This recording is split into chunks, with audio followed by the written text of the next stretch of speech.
Hi, I'm Brooke Richie-Babbage, founder of the Nonprofit Impact Accelerator, the Nonprofit Launch Lab, and host of the Nonprofit Mastermind podcast.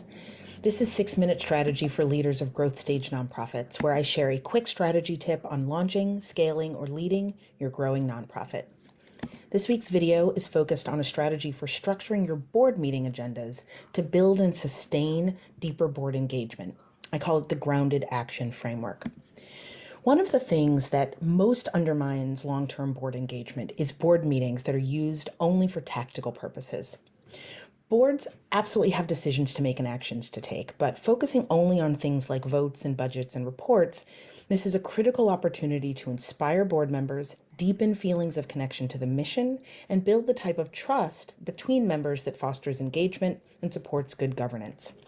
Specifically, you want to use your board meetings as an opportunity for board members to experience and truly support the mission, to identify and build shared values between themselves, and to truly get to know one another and work alongside their fellow board members.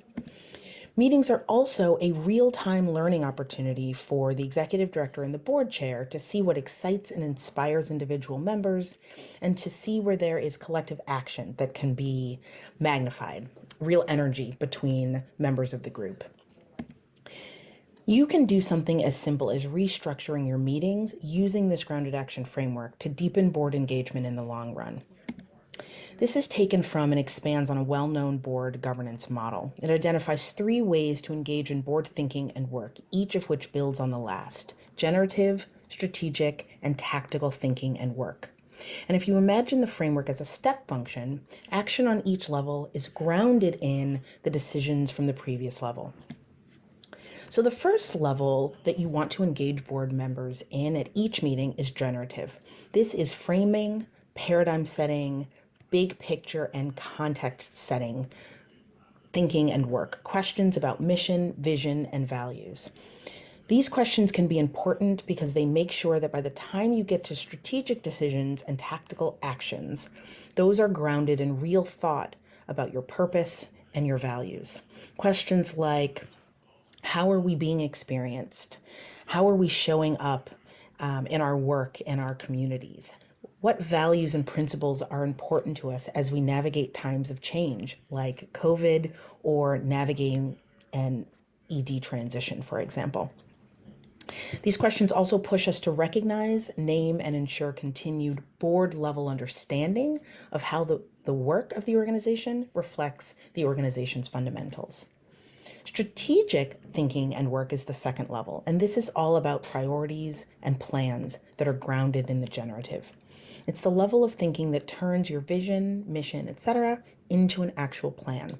This is where you start to think about priorities, weighing options, making choices about what to invest in and what to let go of, and identifying the steps to take to navigate problems and challenges. This is also where you figure out how you will move forward within your broader context. Finally, the third level of thinking and work is tactical. This is all about execution. What tasks need to be carried out, deadlines, metrics, workflows. Now, unlike generative and strategic thinking and work, this level of thinking and work at the board level is not actually about the staff at all. This is about the specifics of how the board will carry out its work in support of strategic and generative decisions. Now, a strong and engaging board meeting agenda encompasses all of these spaces. This is an opportunity to signal to your board members that they are thought partners and to give them actual real opportunities to steward the mission. A few concrete examples.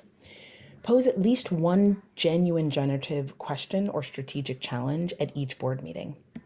And structure your meetings using tools like consent agendas and consolidated committee reports to create real spaciousness so that you can spend time letting the board truly work with you. Make sure your board members have the information they need to be real thought partners. So as you put together your board book in advance of meetings, this might be a forcing function to make sure you're sharing the rich information they need to give them the context to have deep conversation. And finally, address questions that come up from committee level work to create a deep container for connecting committee work to board meetings. Ultimately, spending time at each level allows board members to demonstrate and experience their competency, their values, and their commitment in ways that feel most natural to them, which will instill connection and deepen engagement over time. You can get a checklist of how to apply this in your own life at richiebabbage.com, Architecture of Impact Toolkit.